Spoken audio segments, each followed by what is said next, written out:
En el extranjero, el río Jordán ha sido una fuente de fascinación durante siglos, atrayendo a peregrinos y exploradores a sus orillas en busca de conocimientos espirituales e históricos, pero los descubrimientos realizados en los últimos años han superado incluso los sueños más locos de quienes nos precedieron. Y, bueno, ha vuelto a suceder. Un recurso de placer.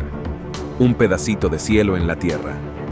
Únete a nosotros mientras profundizamos en el aterrador descubrimiento que se realizó en el río Jordán seco y cómo podría cambiar todo lo que hemos sabido sobre el área Jordania.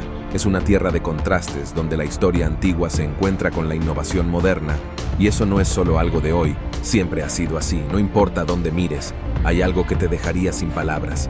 Uno de los mayores descubrimientos hasta la fecha ha sido el de Petra.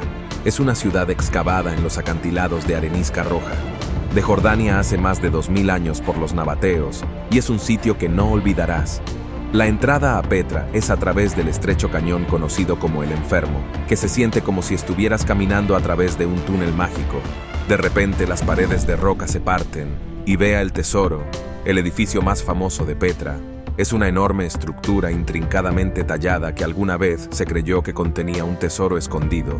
Aunque ahora es solo un mausoleo, sigue siendo una de las cosas más impresionantes que jamás haya visto. Pero el tesoro es solo el comienzo. Petra. Alguna vez fue un próspero centro de comercio, y se nota en cómo está tallado todo el lugar. No es una obra de arte promedio.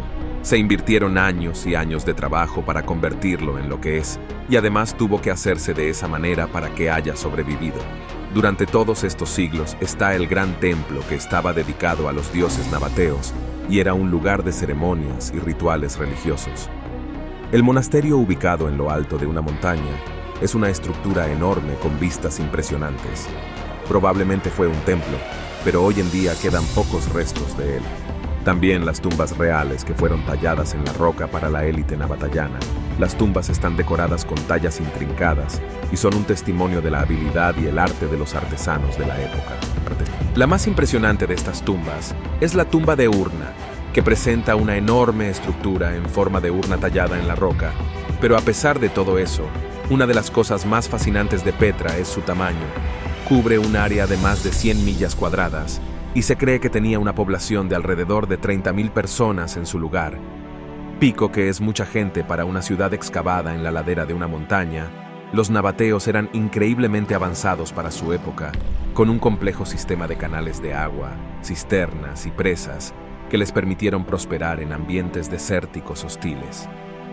Petra se perdió para el mundo exterior durante siglos, pero fue redescubierta a principios del siglo XIX por el explorador suizo Johann Ludwig Burckhardt, y desde entonces se ha convertido en un destino popular para viajeros y aventureros de todo el mundo. Es Patrimonio de la Humanidad por la UNESCO y un símbolo del rico patrimonio cultural de Jordania. Los descubrimientos más importantes en Petra fue el Teatro Nabatayán, que se descubrió a principios del siglo XX. Esta enorme estructura tenía capacidad para 4.000 personas y se usaba para todo, desde ceremonias religiosas hasta representaciones teatrales. Otro descubrimiento importante en Petra fue la iglesia de Petra, que fue descubierta. En la década de 1990, esta iglesia paleocristiana fue construida en el siglo V d.C. y era una de las iglesias más grandes e impresionantes de la región. Se cree que la iglesia fue utilizada por el Imperio Bizantino que controlaba la región en ese momento, además de estas estructuras. Los arqueólogos también han descubierto numerosos artefactos en el área. En general, estos artefactos incluyen joyas y monedas de cerámica, así como herramientas y armas. Estos artefactos brindan información sobre la vida diaria del pueblo nabatayán. Pero no fue solo que con estos descubrimientos también quedó muy claro que era necesario mirar a Jordania con una lente macro. Ahí es donde las cosas se pusieron más locas, y también lo que nos lleva al río Jordán, el río Jordán, un lugar que tiene un significado tremendo para millones de personas en todo el mundo. Este río de 156 millas de largo serpentea camino desde el norte al sur pasando por el mar de Galilea y finalmente hacia el Mar Muerto, el punto más bajo de la tierra. Y no es solo la impresionante belleza natural del río lo que lo hace tan especial para los cristianos. El río Jordán es un sitio de inmensa importancia religiosa, ya que se cree que es el mismo lugar donde Jesús mismo fue bautizado por Juan el Bautista. Pero el significado del río Jordán no termina ahí. Tanto el Antiguo como el Nuevo Testamento están llenos de referencias al río Jordán y los eventos que tuvieron lugar. De hecho, en sus proximidades el río fue el lugar de varios momentos cruciales en la historia del cristianismo.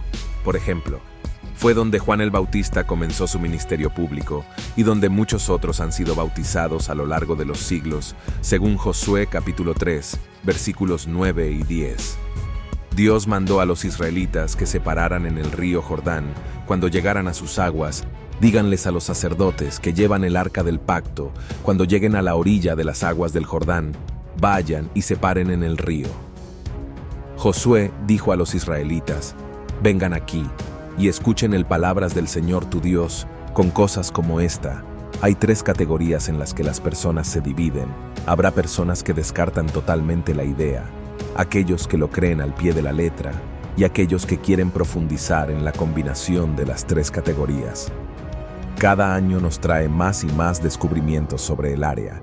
Uno de los mayores descubrimientos del área del río Jordán fueron los rollos del Mar Muerto. Estos antiguos manuscritos descubiertos entre 1947 y 1956 en 11 cuevas, cerca de Khirbet Qumran, en las costas noroeste del Mar Muerto, son aproximadamente 2000 años de antigüedad que datan del siglo III a.C. al siglo I después de Cristo, pero aparte de ser antiguos, lo que los hace tan especiales, para empezar, los rollos del Mar Muerto representan la evidencia más antigua del texto bíblico en el mundo. La mayoría de los rollos fueron escritos en hebreo, con un número menor en arameo o griego. La mayoría de ellos fueron escritos en pergaminos caseros, con excepción de unos pocos escritos en papiro, aunque la gran mayoría de los rollos sobrevivieron como fragmentos. Los eruditos han logrado reconstruir a partir de estos fragmentos aproximadamente 950 manuscritos diferentes de diversas longitudes. Los manuscritos se dividen en 3 categorías principales: bíblicos, apócrifos y sectarios. Los manuscritos bíblicos comprenden unas 200 copias de libros de la Biblia hebrea, incluidos fragmentos de todos los libros, excepto Esther. Entre los manuscritos apócrifos hay obras que anteriormente se conocían solo en traducción o eran completamente nuevas, información que nadie había visto ni oído antes.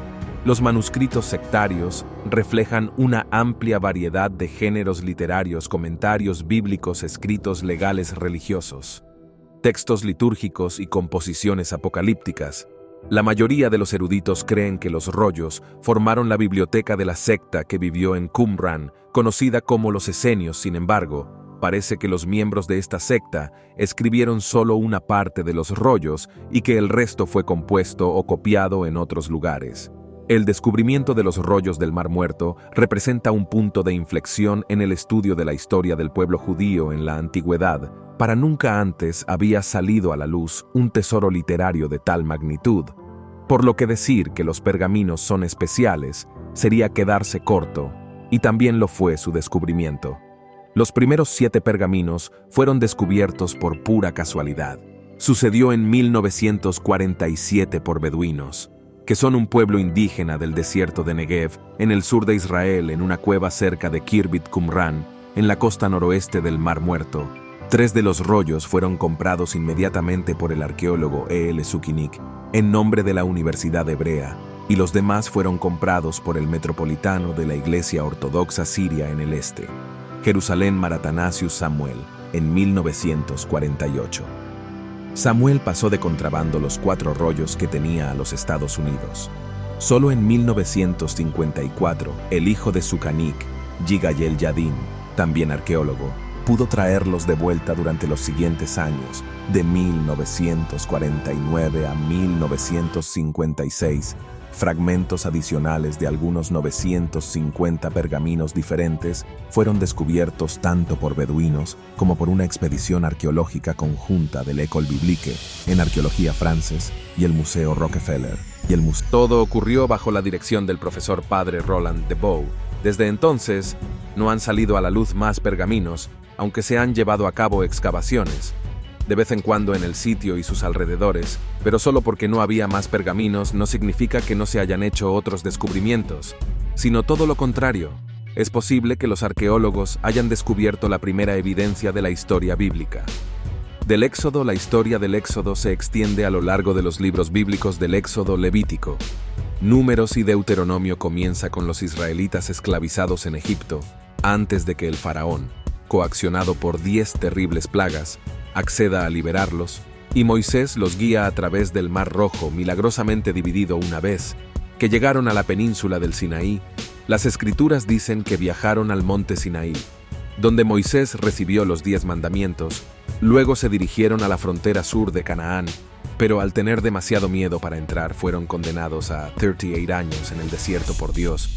Después de pasar los años en el oasis de Kadesh Barnea, los israelitas luego viajaron a la frontera oriental de Canaán, donde, según la historia, Moisés murió y fue enterrado en el monte Nebo. El libro posterior de Josué cuenta la historia de Josué, quien asume el liderazgo de los israelitas y los lleva a la tierra prometida a través del río Jordán y la conquista de Jericó. Aunque no hay evidencia histórica que respalde el relato, los expertos están analizando actualmente ruinas antiguas cerca del río Jordán que podrían ser prueba de que algún pueblo israelita nómada cruzó a la tierra antigua desde fuera del sitio llamado Kirbit. El Mastara se encuentra justo 5 millas al norte de Jericó y data de principios de la Edad del Hierro, lo que coincide con la línea de tiempo tradicional asociada con la llegada de los israelitas, por lo que al menos en términos de tiempo, los arqueólogos han estado examinando si las ruinas son consistentes con un nómada recién llegado. Los fragmentos de cerámica encontrados en el sitio datan de principios de la Edad del Hierro, y se cree que las ruinas mismas, que tienen varios muros bajos, son cercas de piedra rudimentarias para animales, lo cual es consistente con prácticas nómadas conocidas. Dr. David Ben Shlomo, arqueólogo de la Universidad de Ariel, y su compañero de excavación estadounidense, Ralph Hawkins, de la Universidad de Everett, tiene una teoría que, según ellos, podría explicar por qué se encontraron fragmentos de cerámica fuera de las paredes de piedra en lugar de dentro. Dijeron que los pisos de las estructuras estaban prácticamente libres de finos y, por lo tanto, no pudimos fecharlos. Ellos mediante métodos arqueológicos convencionales, por lo que las estructuras podrían haber albergado animales en lugar de personas que vivían en tiendas de campaña a su alrededor. Esta sola cita cambia todo lo que normalmente hubiéramos pensado sobre esta área. Normalmente, cuando miras los edificios y estructuras antiguos, los miras como hogares para las personas, pero si construyeran viviendas elaboradas para los animales, las cosas podrían haber sido a una escala mucho mayor de lo que jamás hubiéramos pensado antes. No es solo que la ubicación del sitio y las duras condiciones climáticas de la región hacen más plausible que fuera una población nómada.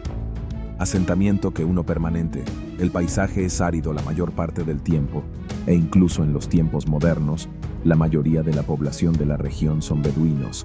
Además, las temperaturas en el área pueden alcanzar fácilmente los abrasadores 45 grados Celsius, lo que significa que las condiciones de vida en el área pueden haber cambiado. Ha sido un desafío e incómodo, especialmente para las personas que no están acostumbradas a temperaturas tan altas. La precipitación anual también es de tan solo 1 centímetro, por lo que es probable que el área sea muy seca y árida con poca agua disponible para beber o para la agricultura nuevamente. Esto habría facilitado la vida en el área difícil para personas que no estaban acostumbradas a tales condiciones.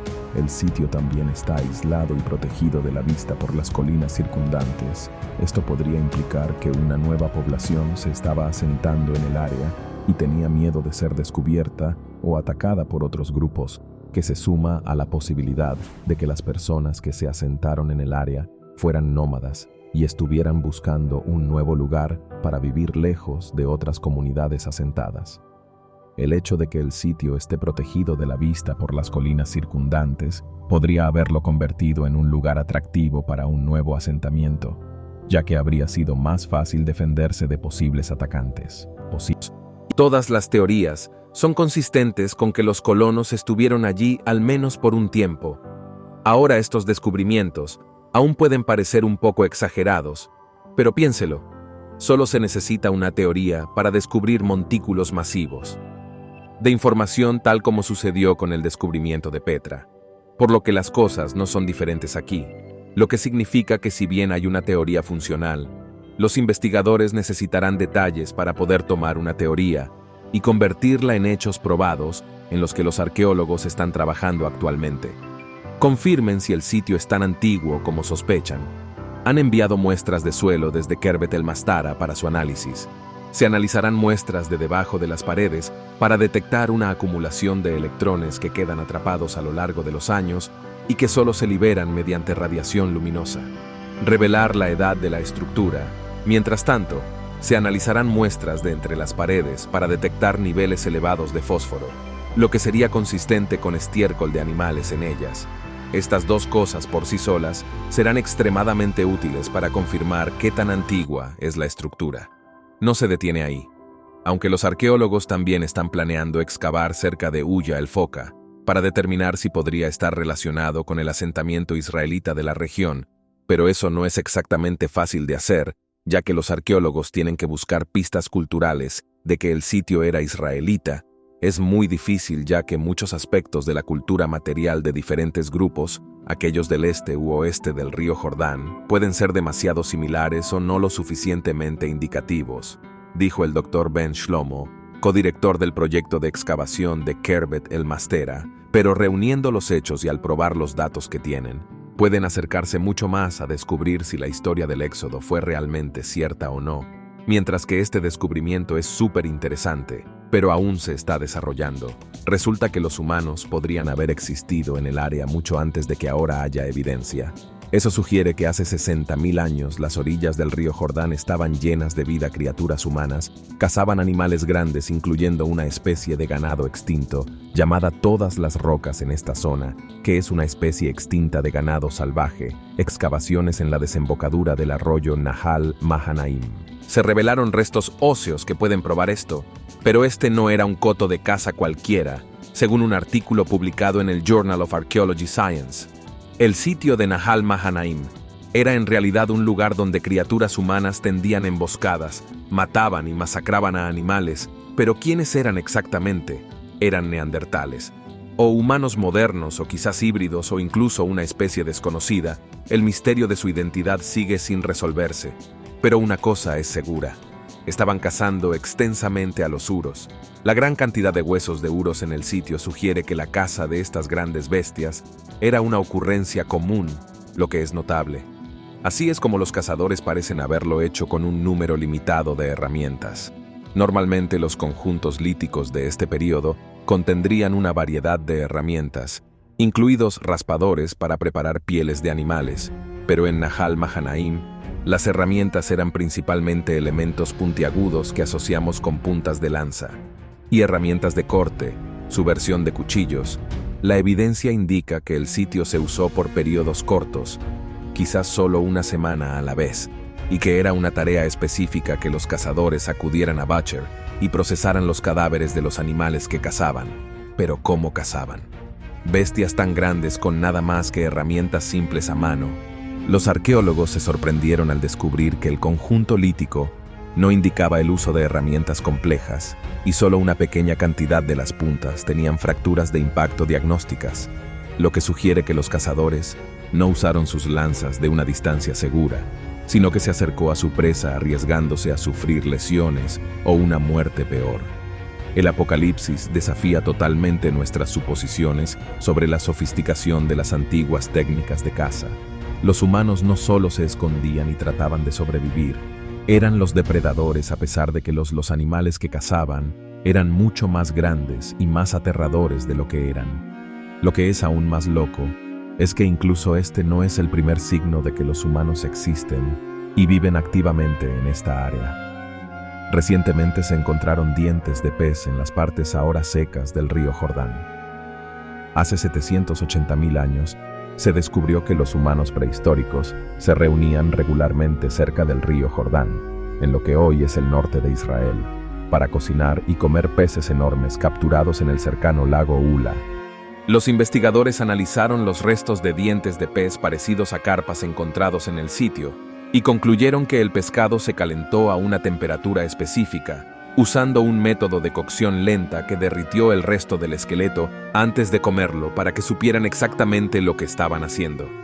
El estudio muestra cuán importante era el pescado para los primeros homínidos en su ruta migratoria de África a en el Levante, y más allá. Los hallazgos también mostraron la enorme importancia de los peces en la vida de los humanos prehistóricos para su dieta y estabilidad económica. También demostró que el antiguo lago Ula albergaba especies de peces que se extinguieron con el tiempo si comenzabas este descubrimiento y trabajabas en tu camino. Hasta llegar a Petra se puede ver cuán drásticamente mejoró el área con el tiempo, y lo aterrador es que si los investigadores y arqueólogos no hubieran estado excavando en busca de más y más información a lo largo de los años, es probable que miles de años de historia se hubieran perdido. Si todo eso puede desaparecer, ¿quién puede decir que no hay secretos más grandes escondidos en diferentes rincones de la Tierra? ¿Qué más crees que hay por ahí? Déjanos saber en los comentarios a continuación. Si te gustó este video, dale me gusta. Y nos vemos la próxima vez.